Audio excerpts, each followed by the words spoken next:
What's up folks, my name is Sir Medieval and today we're going to be talking about some recent news for Bannerlord. Over the past 2 weeks they've released 2 different blog posts, the first being their questions for the community and the second being the Sandbox gameplay. Lots of excitement gathering around the game in anticipation for Bannerlord's release. The footage we've been getting and the gameplay from the beta we've seen has been awesome. And let's begin kicking it off with some questions for the community.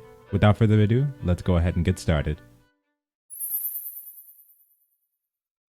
Last week on the 6th, they gave us a blog post that dives into some of the most asked questions from the community regarding Bannerlord, some of which are tied more to the beta side of the game and others ask more about the status of early access. And just to look at a few here, one of them asked about what criteria they're basing the wave of invites off of for beta 1, to which they have replied that they have identified several key groups and will be allocating quotas for different groups according to the kind of feedback needed at each specific stage of testing. For example, at one stage, they might invite old Mountain Blade multiplayer players because they're interested in seeing how they adjust to a certain mechanic, or they might invite players with lower end computers to see how the game runs on their hardware. Speaking of which, keep an eye on your email if you decided to sign up under lower end PCs. Another question as well goes into other game modes, specifically asking if the beta will expand into these over time. They replied that yes, it will and was expanded. When they first began the beta stage, it started with the Skirmish mode, 2 factions and 1 map. Over time, they've introduced Captain mode, Team Deathmatch, alongside a selection of maps and a handful of current factions. Currently, when it comes to a mode like Captain mode, they occasionally disable some content so it can be worked on or improved before being reintroduced. Moving forward, they hope to introduce more content, including a Siege as a game mode. And although people shouldn't expect new content every patch, they will still be releasing bug fixes and balancing changes. In terms of the beta, it will be ongoing until or close to the launch of early access.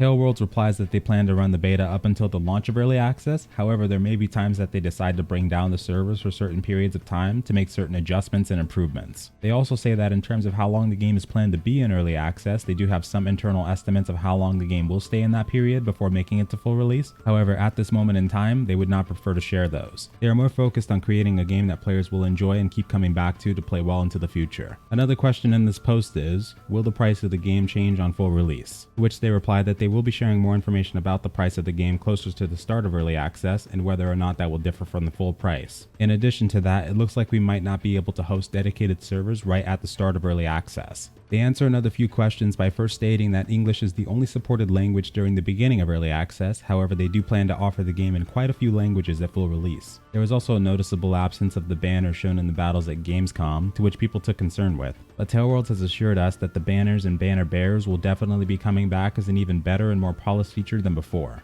Speaking of banners, one question was also asked regarding the banner editors, to which they said that they were planning to offer banner editors, but they eventually decided to limit it to each clan that has a specific change, with the color scheme of the banner being determined by the kingdom. In the future, I'm sure we'll receive more details on that. And also, the most important question in this entire thread was answered lastly by confirming that the pommel bashing is still a thing in the game. You'll still be able to bash someone in the face with the pommel of your sword, however the animation is different depending on your weapon type, and is probably why we might not have noticed during the Gamescom footage. But regardless, it is still in fact in there. And that takes care of the majority of the questions. Going to stay on top of these though, just in case we get even more details in an upcoming blog post. Moving on to the Sandbox gameplay though, it appears they had decided to release a 26-minute video absolutely filled with single-player footage related to their Gamescom demo. In this demo, we get to take a real look into the single-player world of Mountain Blade Bannerlord. They take us on a journey into the tavern of the city, a walk around the streets, and even show us a little bit of the trading system we'll have access to, and a good look at the world map. This looks like the native campaign alone is going to eat up hundreds of hours of addictions. The UI looks extremely sleek compared to Mountain Blade, and it definitely looks like we received a widely graphically enhanced upgrade with the action-packed gameplay to match. Bannerlord of course will have more than likely the same progression speed as Warband, which of course means that when we jump into it, it won't be simply just jumping right into a siege and beginning to make our mark on Calradia. Now I've been mentally ready to spend my days and nights in the arena and the villages training my weapon skills and attribute points to the soothing tunes of Mulan in the background. I've done a lot of campaigns in the past where I started raiding villages pretty much right off the bat, and it actually made the campaigns a lot harder when you got about 50 to 75 hours in, mainly because every faction and person in your area probably hates your guts, and it severely limits your options of support and passive income regarding buying land. I think this time around I'll probably end up doing an honor bound playthrough. This video also showcases into the siege mechanics and showcases how the engine placement begins, both on the campaign map and into the actual battle itself. We get to see a big showcase of the siege battle. During the starting phase, we see that the engines and manlets scattered across the assault territory are there, some with openings allowing for archers to shoot from behind them and others preventing archer fire from reaching the catapults. On the defending side, it seems like they have a really good defensive position with shallow waters surrounding the settlement and the main access point being a bridge coming from the other side. However, that appears to be unimportant due to the attacking side being able to set up assault equipment on sides of the settlement as well.